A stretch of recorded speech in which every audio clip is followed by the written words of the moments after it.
Hello, and welcome to Vinchin. In this video, you will learn how to create the restore job for Stack VM in Vinchin Backup and Recovery. Here we have a backup of Stack VM and we are going to restore the VM from this backup. Go to Restore. Just select the recovery point.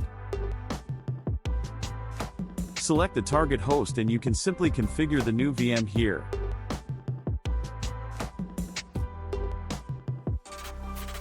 Select Strategies, or directly click Next.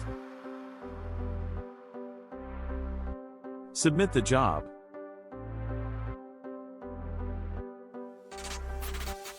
Now the restore job begins. Now it's finished. Let's check the new VM in Stack. It has been restored to this host.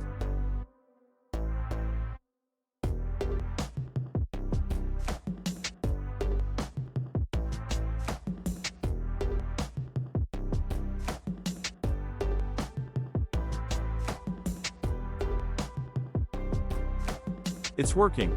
That's all for this video. Thank you for watching.